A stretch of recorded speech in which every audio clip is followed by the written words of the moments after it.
बिस्मिल्लाहिर्रहमानिर्रहीम, अस्सलाम वालेकुम।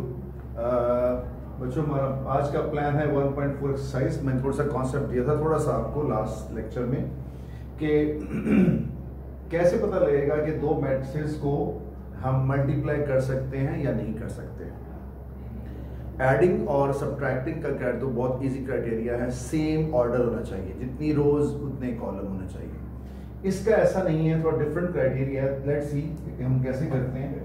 और इसका रूल ये है, पहले मैं आपको आसानी कर देता हूँ। इसका ऑर्डर देखिए और आप इसके राइट कॉर्नर पे नीचे इसका ऑर्डर लिखें, 2 रोज एंड 2 कॉलम्स। इसका ऑर्डर लिख लें 2 रोज एंड 1 कॉलम। इसका ऑर्डर लिख लें 2 रोज एंड 2 कॉलम्स। इसका ऑर्डर 2 रोज 2 कॉलम्स। इसका ऑर्डर 2 रोज 1 कॉलम। इसका ऑर्डर 2 रोज 2 कॉलम्स।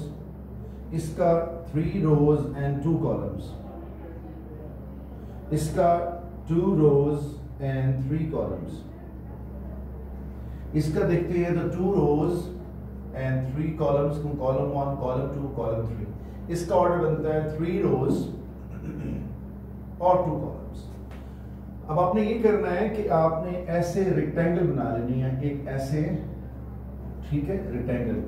अगर ये नंबर्स बराबर हुए तो ये मल्टीप्लिकेबल है, ठीक है, तो वी कैन मल्टीप्लाई। मैं यहाँ लिख रहा हूँ सिंपल।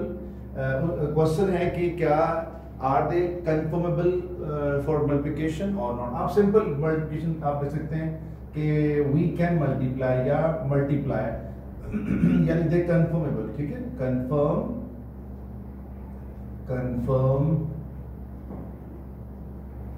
टेबल। ओके, सो यहाँ पे आप एन लिखें, ठीक है। तो इसलिए ये चेक करने के लिए कि क्या ये कंफर्मेबल है, मल्टीप्लिकेशन के लिए पॉसिबल है या नहीं है, ठीक है। तो इस तरह से हम चेक कर सकते हैं। आप ये देखिए, इसमें क्या ये इक्विवेलेंट है, बिल्कुल बराबर है, तो हम कह सकते हैं कंफर्मेबल, एबल टू मल्टीप्लाई, ठीक है। टू मल्टीप्लाई का वर्ड भी लिख सकते हैं, मल्टीप्लाई, टू मल्टीप्लाई, ठीक है, यानी मल्टीप्लाई करने के लिए ये मुमकिन है, ये कर सकते हैं। इसमें देखें क्या ये दो नंबर मैच कर रहे हैं, बिल्कुल मैच नहीं कर रहे, तो आप इसे नॉट पॉसिबल लिख दें, नॉट पॉसिबल लिख दें अकेला वर्ड, या आप लिख दें ये वर्ड नॉट कन्फर्मेबल, ठीक है। क्या ये दो नंबर्स मैच कर रहे हैं, आप देखिए बिल्कुल मैच कर रहे हैं, तो हम कहेंगे ये कन्फर्मेबल है फॉर मल्टीप्लिकेशन, फॉर मल्टीप्लाई। क्या ये दो नंबर मैच कर रहे हैं, जी मैच कर रहे हैं, तो हम कहेंगे भी कन्फर्मेबल है फॉर मल्टीप्लाई। ठीक हो गया। अब एक चीज एक्स्ट्रा सुन लीजिए, इनको कैसे मल्टीप्लाई करना मैं यहां सिखाऊंगा आपको, लेकिन आप देखें यहाँ पे इंटरेस्टिंग फैक्टर ये है कि जो ये नंबर बचा और जो ये नंबर बचा, ये बताता है कि इसका जो मल्टीप्लाई करने के बाद जवाब आता है, आंसर आता है, उसका ऑर्डर क्या है। तो ये और ये यानी 2/1, इसका मतलब है 2 रोज और 1 कॉलम इसका आंसर है, ठीक है। और ये आपको क्लियर हो गया। इसी तरह यहां पे कर सकते हैं जी, जो इसका आंसर आ रहा है उसमें 2 रोज और 2 कॉलम्स हैं। इसका जो आंसर आ रहा है, बल्कि नहीं हम मल्टीप्लाई कर सकते हैं, नहीं तो कोई इसका आंसर नहीं है।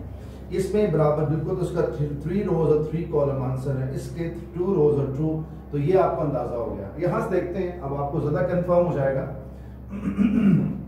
क्या ए बी को मल्टीप्लाई कर सकते हैं, देखते हैं। तो ए का ऑर्डर लिख लें पहले आप, 2 रोज और 2 कॉलम्स। बी का ऑर्डर लिख लें 2 रोज और 1 कॉलम। अब देखिए, अगर आप ए को पहले रखते हैं बी को बाद, तो ये मैच कर रहे हैं, देखिए ये मैच कर रहे हैं। इसका मतलब ये हुआ कि ए टाइम्स टू बी पॉसिबल है, ठीक है।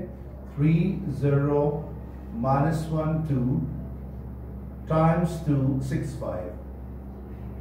अच्छा, अब आप देखिए इनके मल्टीप्लाई करने का मेथड क्या है वो सीखिए आप। अच्छा, इससे पहले कि बता दूं आपको कि जो आंसर्स का ऑर्डर है, आंसर्स ऑर्डर, वो यहाँ पे क्या बन रहा है, साफ दिख रहा है कि क्या ये दोनों इक्विवेलेंट हैं भी, तो 2 और 1, तो 2 by 1 आंसर का ऑर्डर होगा। मैंने आपको सॉल्व किए पहले बता दिया। अब हम चलते हैं कैसे। तो देखिए इसका वे ये होता है पहले मैट्रिक्स की रो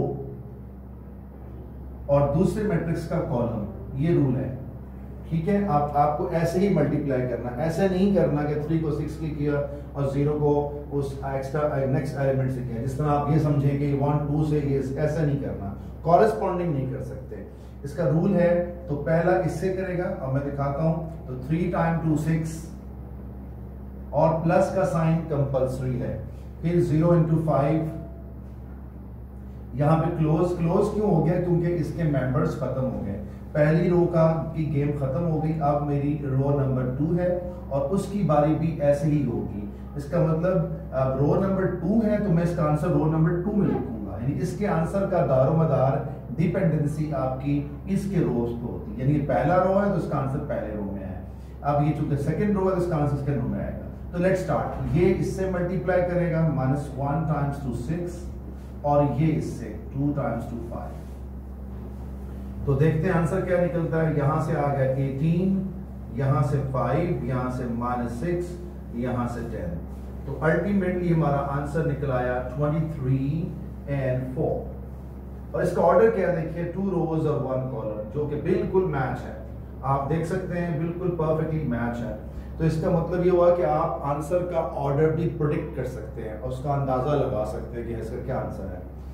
अब हम बात करते हैं क्वेश्चन नंबर 2 का, पार्ट 2 के क्या इसमें क्या पॉसिबिलिटी है। तो बी ए, पहले ए बी कर चुका हूं, बी ए देखते हैं।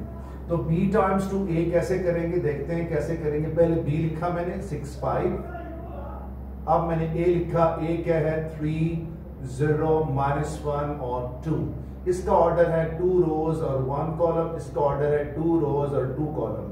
तो आपको पता है कि ये बराबर नहीं है, तो आप क्या लिख सकते हैं नो सोल्यूशन, ठीक है, नो सोल्यूशन, ठीक है, नो सोल्यूशन। अगर एग्जामिनर आपसे पूछ ले कि क्या वजह है, रीजन क्या है, तो ये क्या होता है आपको पता है, रो बाय कॉलम है। तो ऑर्डर क्या होता है हमेशा, रो बाय कॉलम है।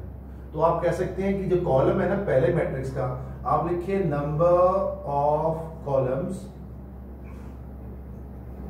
Of M1 not equal to number of rows. ये क्या है, ये रोज होती हैं, number of rose of M2। M1 क्या है पहला मैट्रिक्स, M2 क्या है सेकंड मैट्रिक्स। तो ये रीजन है कि अगर ये बराबर नहीं है तो हम मल्टीप्लाई नहीं कर सकते, ये है रीजन। आगे मूव करते जी, आगे मूव करते हैं। क्वेश्चन नंबर 3 है, इसको कैसे मल्टीप्लाई करना है आपको बता चुका हूं कि क्या मेथड है, रो बाय कॉलम का है। इसकी रो इस कॉलम के साथ मल्टीप्लाई करेगी और इसका ऑर्डर क्या है, 1 रो और 2 कॉलम, ठीक है। इसका 2 रो और 1 कॉलम, जी बिल्कुल मल्टीप्लाई पॉसिबल है। जो आंसर आने वाला है वो 1 by 1 है और ऐसे ही आ रहा है, देखिए जरा, रो बाय कॉलम। तो ये इसके साथ तो -12 प्लस का साइन ये 0, तो आंसर आपका -12, जिसके अंदर 1 रो है और 1 कॉलम है। इस पे आ जाए, इसका 3 रोज और 2 कॉलम है, इसके 2 रो और 2 कॉलम है। क्या मल्टीप्लिकेशन पॉसिबल है, बिल्कुल पॉसिबल है। और आंसर का ऑर्डर 3 रोज और 2 कॉलम है। 3 रोज 2 कॉलम का मतलब ऐसे है, 1 3 रोज है और ये आंसर का पैटर्न आने वाला है, जो मैंने आपको छोटा सा रफ वर्क दिखाया आपको। तो अब देखते हैं कैसे करते हैं। अब इसका वे करने का क्या है, ये रो इस कॉलम के साथ, तो 1 4 4 प्लस 2 0 0, ये हो गया। अब इसकी बात इसके साथ, तो 1 5 5 और 2 4 -8, यहाँ पे -8 आ गया। फिर इसकी बात इसके साथ आई तो ये -12 और 0। इसके बाद इसके साथ आई तो -15 और +0। इसके बाद इसके साथ आई तो देखें 24 और +0। अब इसकी बाद इसके साथ तो 6 5 30 और ये आ गया +4, माइनस माइनस प्लस होता है। तो आगे देखते हैं इसके बाद देखें तो आंसर हमारा क्या आने जा रहा है। देखिए जरा, यहाँ पे 4 आ गया, यहाँ पे -3 है, -12 है, -15 है, 24 है और 34 है। और इससे पहले आगे मूव करें, आपका होमवर्क है 3 4 5 6 और देखिए ये वही हमारा आंसर निकला है। तो उम्मीद करता हूँ कि आपको कॉन्सेप्ट समझ लग गई होगी। तो तो आज के इतना काम काफ़ी है। आपका होमवर्क है 3, 4, 5, 6। सो प्लीज़ सब क्वेश्चन कंप्लीट करके आइएगा, इंशाअल्लाह मैं हेल्प करूँगा आपकी। अल्लाह हाफ़िज़।